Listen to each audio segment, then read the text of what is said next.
పశ్చిమ గోదావరి జిల్లాలో ఉద్రిక్తత ఇంకా కొనసాగుతోంది. చలో ఆకివీడు కార్యక్రమంలో భాగంగా బయలుదేరిన కొంతమందిని పోలీసులు అదుపులోకి తీసుకుని ఉండికోట్ల ఫంక్షన్ హాల్ కు తరలించారు. వీరిలో ఎక్కువ మంది బ్రాహ్మణులు ఉండడంతో ఫంక్షన్ హాల్లోనే వేద మంత్రాలు చదువుతూ తమ నిరసనను వ్యక్తం చేశారు. జై శ్రీరామ్ అంటూ పెద్ద ఎత్తున నినాదాలు చేశారు రామ భక్తులు. ఆకివీడిలో రామాలయం పునర్నిర్మించాలని డిమాండ్ చేస్తున్నారు రామ భక్తులు.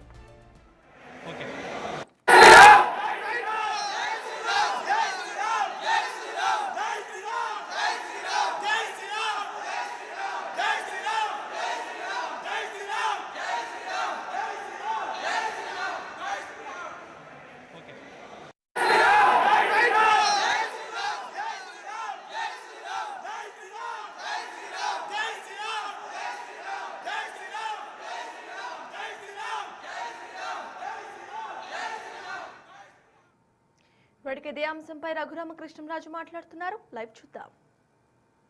ఐటమ్ వైజ్ కూడా కంట్రిబ్యూట్ చేస్తూ ఉన్నారు. ఏదేమైనా ఈ దేవాలయ నిర్మాణానికి ధనం అనేది అసలు సమస్య కాదు. నేను నా స్నేహితులు చాలు ఎంత ధనమైనా ఖర్చు పెట్టి ఆలయం నిర్మించడానికి. కానీ ప్రజలు ఉండాలి. 100 రూపాయలు 200 రూపాయలు చిన్న చిన్న కంట్రిబ్యూషన్స్ ప్రజల వద్ద నుంచి వచ్చి ఇది ప్రజల గుడి, ప్రజలు నిర్మించుకునే రామ మందిరం ఇది. సో కాబట్టి ప్రజల కొరకు ప్రజలే నిర్మించుకున్న ఈ మందిరం, ఈ రామ మందిరం, ఈ రామాలయం వారి కంట్రిబ్యూషనే ఎక్కువ ఉండాలనే తలంపుతో ఈ రకంగా ఒక రెస్ట్రిక్షన్ పెట్టుకుని ఇంతకు మించి డొనేషన్ వద్దు అనే ఒక రెస్ట్రిక్షన్ పెట్టుకుని మేము ప్రజలకి వినతి ఇవ్వటం జరిగింది. ఊహించిన దానికంటే ఇంకా ఎక్కువగా రెస్పాన్స్ వచ్చింది. రేపు మాణిక్యాలరావు గారు ఆకివీడు కెనరా బ్యాంక్ వారికి అఫిడవిట్ ఇచ్చి ప్రస్తుతానికి మేము ఈ అకౌంట్ ఇక్కడతో డొనేషన్ల స్వీకరణ ఆపుతున్నామని చెప్పి రేపు చెప్పడం జరుగుతుంది. సో అది ప్రాసెస్ చేయాలి. సో రేపు ఖచ్చితంగా రేపు సాయంత్రం నుంచి ఫర్దర్ విరాళాలు స్వీకరించవలసిన అవసరం కూడా ఉండదు. ఏదైనా అవసరమైనా ఇండివిజువల్గా భక్తులు ముందుకు వస్తున్నారు కనుక రేపు ఖర్చు పెరిగినప్పటికీ కూడా మరలా విరాళాల అవసరం లేకుండా ఒకరిద్దరు నా స్నేహితులు ఆబ్లిక్ భక్తులు, ఎందుకంటే నా స్నేహితులు అయినంత మాత్రాన భగవంతుని మీద భక్తి లేకపోతే నేను అడగలేను, వారు ఇవ్వలేరు. సో కాబట్టి భక్తుల సహకారంతో ఇక ఏదన్నా కొంచెం ఎక్స్ట్రా ఖర్చు అయినప్పటికీ కూడా భక్తుల సహకారంతో అది పూర్తి చేయడం జరుగుతుంది.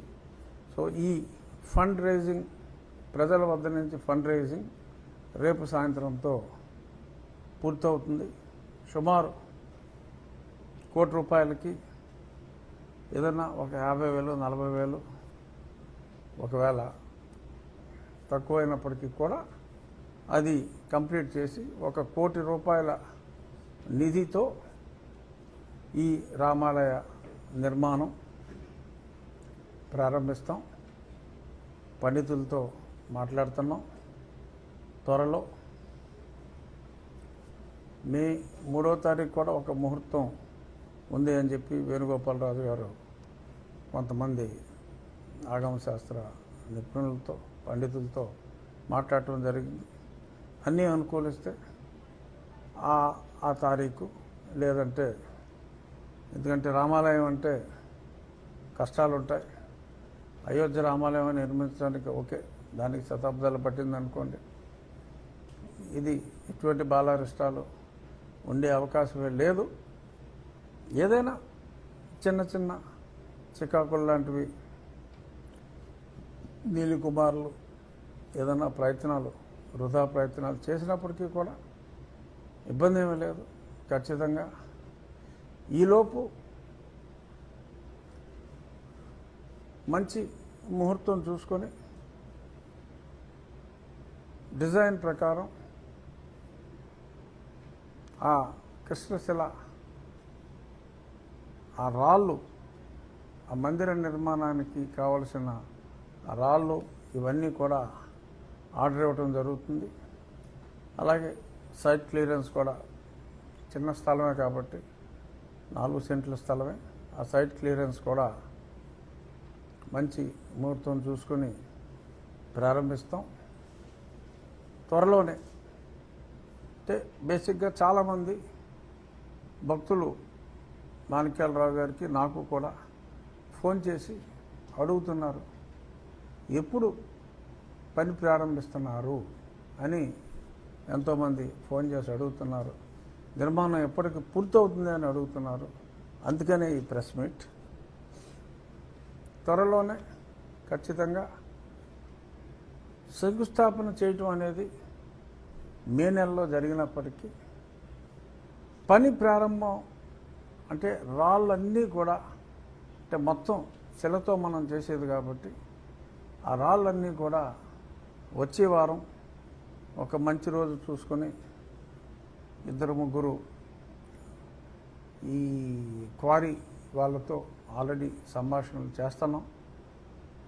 వారికి ఆర్డర్ ఇచ్చి ఆ పని సైమల్టేనియస్గా ప్రారంభం అవుతుంది.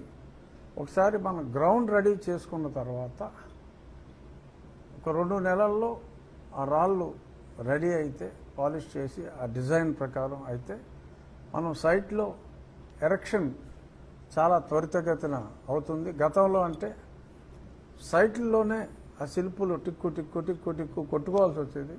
ఇప్పుడు అటువంటి అవసరం లేకుండా డిజైన్ రెడీ.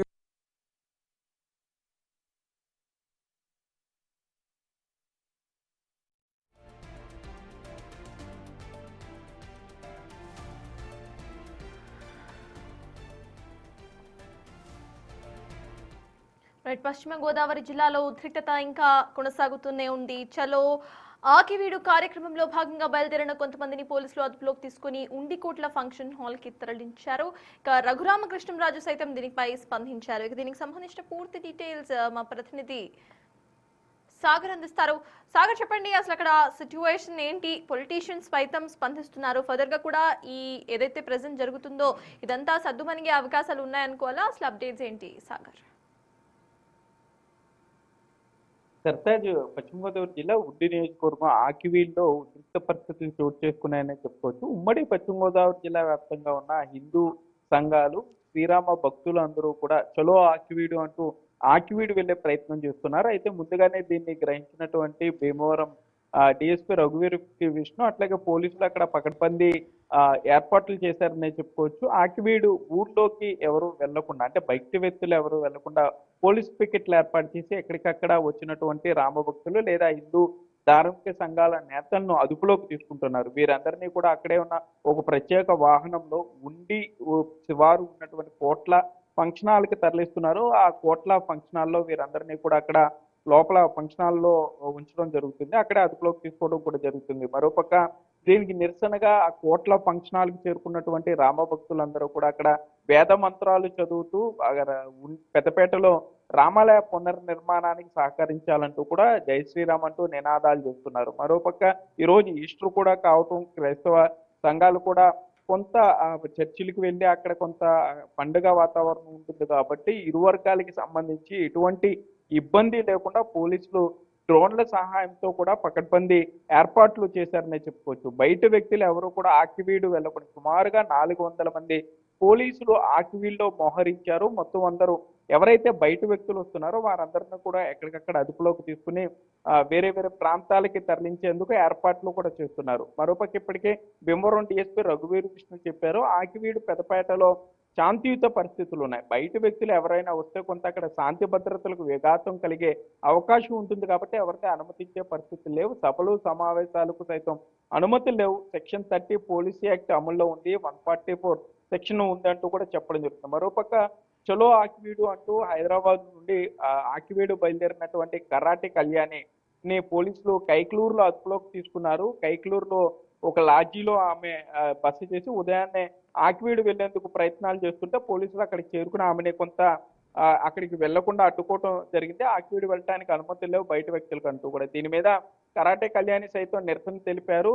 ఏలూరు జిల్లా ఎస్పీతో మాట్లాడి, అటు ఏలూరు డిఎస్పీతో కూడా మాట్లాడి రాముడికి దండ వేసి వస్తానంటూ కూడా ఆమె చెప్పడం జరిగింది. ప్రస్తుతం మనకు అందుతున్న సమాచారం ప్రకారం ఆమె ఇంకా అక్కడ ఈ కైక్లూరులోనే ఉంది. రాముడికి దండ వేయాలంటూ కూడా ఆమె కొంత డిమాండ్ చేస్తున్న పరిస్థితులు ఉన్నాయి. మరోపక్క ఇటు ఏలూరు, నరసాపురం, పాలకొల్లు, తణుకు, తాడేపల్లిగూడెం ప్రాంతాల నుండి ఎక్కువగా హిందూ భక్తులంతా కూడా ఆకివీడు వెళ్లే ప్రయత్నాలను పోలీసులు అడ్డుకున్నారు. ఎక్కడికక్కడ అదుపులోకి తీసుకుంటున్నారని చెప్పుకోవచ్చు. మరోపక్క డిప్యూటీ స్పీకర్ రఘురామకృష్ణంరాజు ఇటువంటి సమయంలో కూడా ఆయన ఒక ప్రెస్ మీట్ పెట్టడం జరిగింది.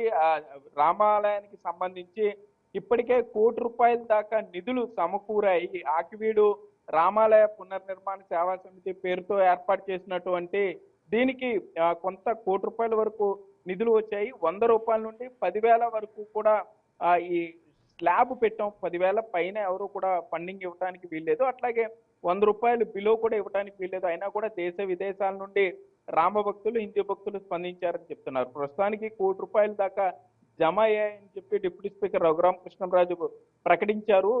మే 3వ తారీఖున మంచి ముహూర్తం ఉంది, శంకుస్థాపనకి దాన్ని పరిశీలన చేస్తున్నాం అంటూ కూడా ఆయన చెప్పడం జరిగింది. ఇప్పటికే కన్వీనర్ బీజేపీకి చెందిన విహెచ్పికి ఉన్నటువంటి అక్కడ వ్యవహారాలు చూస్తున్నటువంటి ఉండి నియోజకవర్గాన్ని ఆకివీడికే చెందిన మాణిక్యరావుని కన్వీనర్ గా నియమించి ఆ బ్యాంక్ ఖాతాకు సంబంధించి ఈ రామాలయ సుమారుగా అప్పుడు 80 లక్షలు చెప్పారు, ఇప్పుడు ₹1 కోటి బడ్జెట్ తో నిర్మించబోతున్నాం అంటూ కూడా డిప్యూటీ స్పీకర్ రఘురామకృష్ణ ప్రకటించారు.